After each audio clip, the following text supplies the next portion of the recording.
stripping UNSC hardware to repair excavation equipment? Are the Banished digging for something? Hey everybody, I am here with Brad, and we are going to be talking about Halo Infinite. I played through the campaign on Heroic. Brad played through the campaign on Heroic. We're still getting the review ready. We kind of want to wait, just because it's a multiplayer game. We usually wait until launch just to make sure that we're not missing anything. But until that point, we want to talk about our impressions on the campaign, because that's something we really haven't been able to do yet. There will be more impressions on Frame Trap, and then obviously I'll go into more detail in the review about things like multiplayer and progression and customization and all that stuff. But right now in this video, I kind of just want to specifically talk about the campaign. And I think the biggest thing to kind of start off with, Brad, you said it. We were kind of talking to each other a little bit on Slack. You said it, and I totally agreed, that this gives me, Halo Infinite kind of gives me that true sandbox feeling that I really haven't felt as strongly since Halo 1. Mm-hmm. Yeah, definitely. I think a lot of it is just, obviously, number one is because of the open world nature. It reminds me a lot of, I'm sure it's going to remind everyone of the second level in Halo 1. I always forget what it's called, but when you land on the Halo, actually, and it felt so huge in this. I believe it's called Halo, so. Yeah, it reminded me a lot of that, and just like the weapon layouts, like the placement and everything. I think this is what really helped me, Ben, with that. Like, I've played through all the Halo campaigns except 5. I didn't finish, but this is the first time. Maybe this was present in the other ones, but I haven't played in a long time, so you could correct me. But the layout felt really good and a lot of experimentation. Yeah. It felt like there's like, here's a bunch of toys here in different areas. You go about the situation how you want. I just have to say, if you hear my cat in the background, I apologize. But experimentation, I would definitely say like improvisation as well. And you were talking about, it's not that the other Halo games don't have a sandbox, but I think at the time, like Halo 1 definitely felt so massive. Different from so many other shooters in terms of just the openness, like you mentioned in that second level. But also it was big enough that you would just like kind of try things. And that is really like the thing that I want to hammer home with Halo Infinite is like you just have that light bulb moment constantly being like, oh, I wonder what's over there. And you'd find like a cache of weapons, or you'd be like, oh, I wonder if this weapon is good for taking these enemies down. Or like towards the end of the game, it was like, how much use can I get out of this Scorpion tank? Like, definitely. I'm gonna slam it into every base that I can. Definitely. And I think a big part of that, Brad, and probably my absolute favorite thing in Halo Infinite is the grappling hook.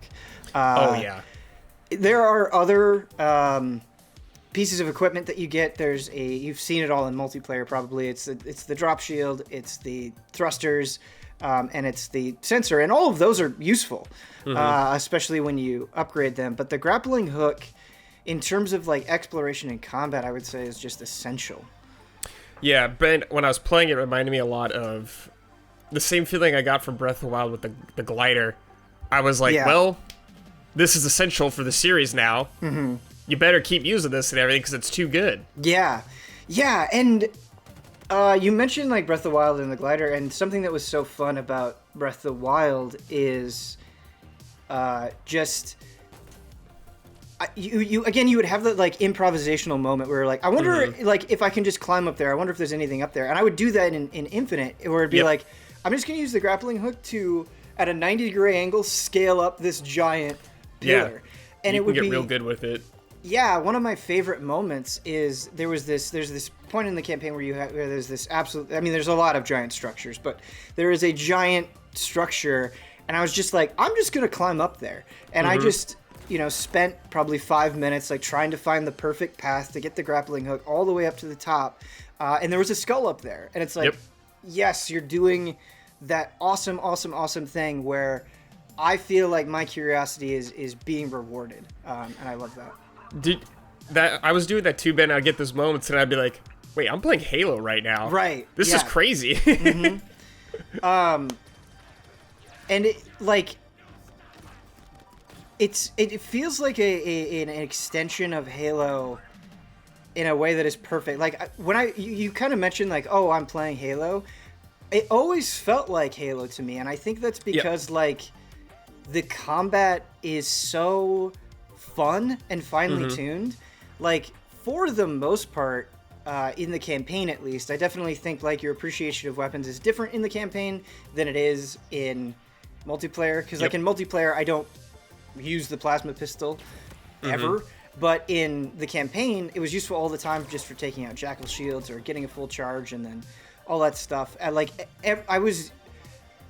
there are some weapons that are better than others, but everything is finely tuned that like I felt like I was using most of the arsenal throughout the entire thing, and I could find a purpose for everything, which I also really liked. Yeah. What did you think about how it handled open world in its design? Because, you know, the Halo combat is still there, but it's very much a open world game with a lot of the stuff you'd expect from an open world game almost. Right.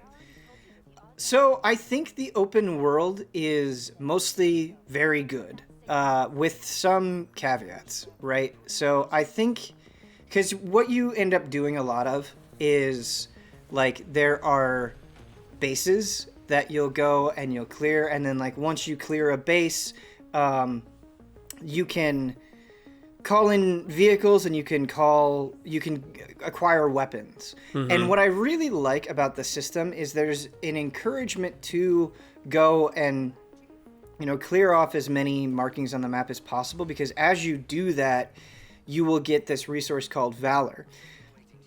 And you'll unlock new vehicles, new weapons, and all that stuff is really useful. Like when you can unlock the battle rifle and you can just call that in, that's really useful. When you unlock the Scorpion and you can just call that in, that's really useful. And so I like that.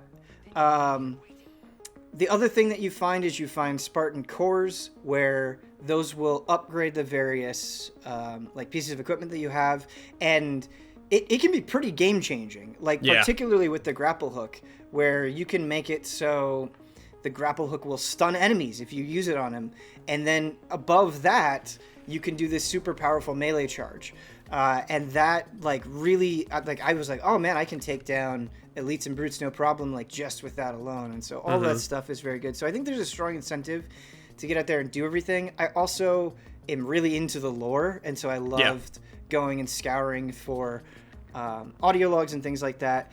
My big criticism of the open world is visually, it's pretty much the same from beginning to end. It really doesn't change. So like it doesn't change that much. So like once you kind of get a feel for what Zeta Halo looks like, and once you get a feel for, you know, kind of what banished structures look like, and you know, like Forerunner places, it's like it's like those three things. And so by the end of the campaign, particularly since I spent, you know, not an insignificant amount of time going and messing around, I was kind of longing for a bigger change of scenery. And I think, you know, more linear games, like I was just playing through Halo 4 again with my wife, and it's just like, okay, every mission visually, it's a totally different palette, it's a totally different look, you know, more or less. And I definitely think that's the trade-off you make with kind of the open world design. Yeah, because the world's like kind of broken up, because like you're on a Halo ring, so obviously there's like big gaps and everything, but it still feels very much the same throughout. Yeah. Like it's a very nice, don't get us wrong by anything, it looks very nice. It's very, I would say almost comfy, you know? Yeah, definitely. But yes, it definitely looks a lot the same, and a lot of the interiors definitely share that same thing. It's so funny because you bring up the second level of Halo Combat Evolve, and honestly, it kind of like just both the interiors and the exteriors kind of it kind of reminds me of that for an entire game. And yeah, I definitely hit this point maybe 65-70% of the way through the campaign where it's like, ah man, I wish there was a little bit more variety, because the other thing with the open world is it is super fun going out, getting into scuffles, exploring, scavenging bases, doing objectives, all that sort of stuff. Very, very fun. But I definitely had moments where I kind of missed the bigger set piece moments of Halo, and those are definitely there. There are plenty of boss fights, and there are moments with bases that kind of feel set PC, but it's not maybe as constant as traditional Halo campaign, and I kind of miss that. They do have moments, particularly later on, where you kind of get away from the open world and you'll go into more corridor-driven stuff. Yeah. And the way those fights are doled out, I definitely think like the composition of enemies and the resources that you have available, they keep the fights really interesting. And that's a big point of praise that I have throughout this, is that the fights were fun the entire time.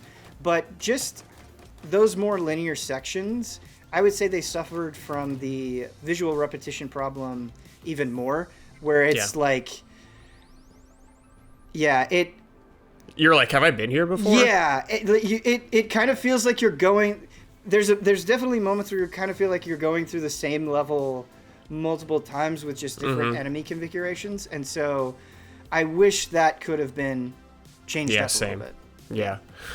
Overall, though, I think making the game open world or more open was the right call, I think. I haven't been this into a Halo campaign since 3 or Reach, honestly. And I think, like, after 5, I felt just kind of like, not done with the series, but I was just kind of like, I'm not as excited as I used to be about them. But going through this campaign really gave me that feeling of enjoyment again. I was like, man, I'm having just a good old time going through this right now.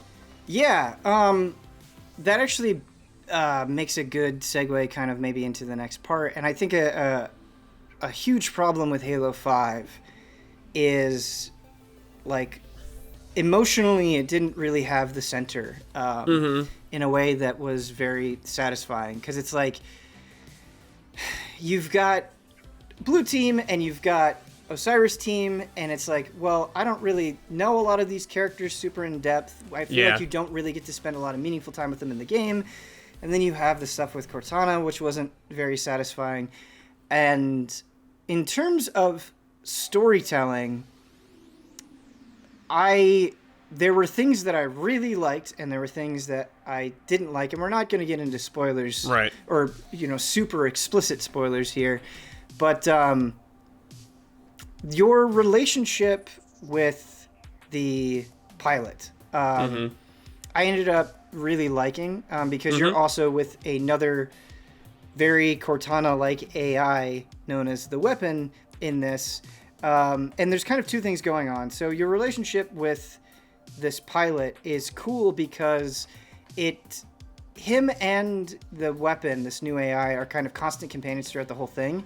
And it's nice, having that back and forth. And it's nice, like, the juxtaposition between Master Chief, who is like, I will always get it done, this is what I do, I don't know anything else. Just kind of like this very heroic, very almost like very super heroic figure. And then you have the pilot is like, no, I just want to go home. Please, you're crazy. He gets angry, he gets irritated. And so I think he brings a more human side to things. Yeah, I agree. I actually really liked Chief more than I remember liking Chief this time around. Yeah. And I was like, man, I really like Master Chief.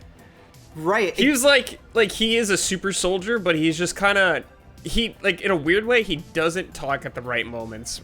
Robert's like, him not saying anything is perfect. I'm really happy with that. Yeah. No, you are totally getting into something that I also want to talk about. I think Chief is fantastic in this game, because they kind of look at him through a critical lens, right? And so, like, yes, he is super heroic, but there are moments where I feel like they kind of call him out for being like, why aren't you saying more? Like, why aren't you having, like, his kind of, like, all action little talk kind of gets, like, questioned a little bit. And the other thing that they do with him is, and Chief does this to himself, which I really like, is I think he's a little bit more introspective, where he's like, I wish I would have done this, I failed here. And that acknowledgement, that sense of guilt, particularly with past things in his life, I think is really great. And because of that, I think this game feels closer to a Halo 1 or especially like a Halo 3, where I feel like there's kind of an emotional center. And I found myself caring quite a bit. Yeah. I think the Banished are okay. Yeah. They're fun. There are definitely moments where I think their entire identity becomes like, we are brutal, we are dominating, and they just don't generate, I think, the same sympathy that, you know, the good guys kind of have. Sure. That being said, it is fun, and something that I really like that the game does is with the audio logs, you get to explore a bunch of different aspects. I'm not going to go into all of them because of spoilers, but you get to explore the Banished. So you get a bunch of Banished audio logs and kind of detailing what they're going through and why they're doing what they're doing, and like things that you don't get to see because Master Chief wasn't there, hearing about them. I thought all that stuff was relatively interesting. I actually liked the lore more than I thought I would in this game. I was finding myself being like, ooh, audio log, check this out. Like, usually I don't care about that stuff in Halo, but this time around I was like, all right, see what's going on. I guess it's because I kind of like the villain too. Like, he's nothing special, I would say. He's like pretty standard, but I just liked his presence, I guess, and the voice actor's performance of him. Yeah, definitely. You're talking about Escharum, right? Yeah. He, I think noting the performance is really good. Like, he really, like, draws out, like, the words that he's saying, and without giving too much away, I think what also helps the Banished is there are a decent number of boss fights in this game. Yeah. And playing on Heroic, they really make you work for it. Like, there were definitely moments where it was like, oh shit, and then you just die immediately. Yeah. And like, they will put you in super close corridors, and like, there was definitely a moment where like I was frantically like running away, just like trying to get off shots. Oh yeah. And I don't think Halo has done a great job of boss fights, and so to kind of have those moments where you really feel under duress and you feel like the threat of the things that you're going up against really does help make them more menacing. And so I agree. I think that was good. There was definitely kind of where I was like, oh man, here we go kind of thing. But like, I did like Ben because it's like a lot of times it's like, hey, you improvise how you want to do this. There's a lot of tools for you to play around with, but some encounters, they were like very focused and small, and like they're just like, good luck. Yeah. I'm like, oh my god, I don't have all these tools to play with as much as I wanted. Right. I can't rely on a vehicle or something like that in this section. Right. Oh man, there was a moment where one of the bosses, it was you were fighting two bosses at once, and one of them had a chopper, and it's just like, I love these moments in Halo, and they happen in multiplayer too. I just had it happen in a match like minutes ago, really, where I hijacked the chopper, and it was like, okay, now I'm going to use this against you, and I love that. I love just that, like, scavenging the battlefield, like kicking somebody off something, using it, having something unexpected happen. I love using the grappling hook to get the coils to throw them at things, and just the pop that it makes. The best addition to this whole game. It's so good. Something that I am frustrated with by the story, and this one is hard to go into detail with, but to, I guess, say it as cleanly as possible, ultimately, I feel like the story of Halo Infinite is like cleaning up the mess of Halo 5. Like, it just is sort of like, it's kind of like a reset, where I feel like by the end of it, it's like, okay, we've resolved that stuff, now it's time to kind of begin again. It feels like it feels like a reset. I guess I don't know how else to say it. Honestly, I think that's the right move, though, because a lot of people weren't happy with 4 and 5, especially from a narrative standpoint. Yeah. And if they can get, like, the fans back in, like, their diehard fans on the narrative, I think that's a good win. And that's kind of what this game felt like. Almost like a rebirth of it. Yes. I agree with you. I think it is the right call. I think where my frustration comes is it kind of feels like the point that we arrive isn't really a new point for the series, which No. is okay, and there is not like a lot of it feels like a lot of resolving and a lot of setup, and I think that that is okay. But if it's like 6 years to the next game, it's gonna Right. be. I'm just gonna feel this like weird lack of momentum or closure, or I guess I don't really know how to phrase it. I think maybe the best comparison I can make is when I played through Halo 2 for the first time. I was playing through it with a buddy, and we were both kind of like, wait, what? No, that's it? It just felt like this big, like, cliffhanger, this big hanging, and it was like, it was so frustrating at the time, and I was really mad at it. I didn't feel that nice sense of completeness that I wanted to, and obviously you're going to get that in a middle chapter of a trilogy, but I think really good middle chapters still have this sense of completeness to them. Like, they don't Yeah. leave you unsatisfied, even if the story isn't finished. Like you're closing out some sort of plot line or Right. something. Exactly. And now Halo 2 doesn't give me that feeling because Halo 3 exists, right? And so I think Halo Infinite can reach that point where I'm like, oh, okay, like I don't have that same feeling that I have right now. But with the ending, I was definitely like, man, I just want a little bit more. And I Yeah. think that, Brad, that is a positive in a way, because it means that I am invested. I do care. I did like what I played. So I definitely think you can spin that in a positive way, too. Yeah, definitely. I agree. Is there anything that we didn't cover that you want to cover? I don't know. Like, the open world, I guess, like a lot of the stuff you're doing in Ben is pretty normal open world stuff. You know, Yeah. clear out this base, unlock a fast travel point. And, like, I guess if you're an open world critic, you may scoff at a lot of it, but I think what makes this so interesting is just the gameplay of Halo Absolutely, being yeah. thrown into this. And I think it works really well, honestly, and I was surprised how well it worked. I was kind of nervous about this game, like many people, because we didn't see it for such a long time, but Right. I inevitably walked away feeling pretty good about the series and what they did with this game, especially in the gameplay department, and I can't wait to see what they do next now.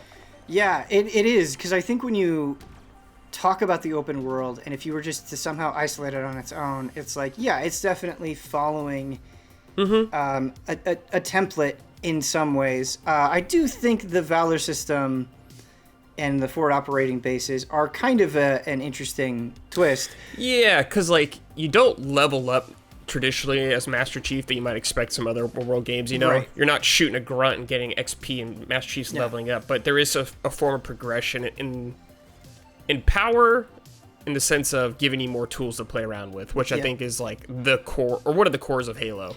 A big thing for me with open world games, and I honestly find that this is an area where a lot of games fail, is I'm not excited to do all of your zillion things that are littered across the map because the upgrades don't feel that good.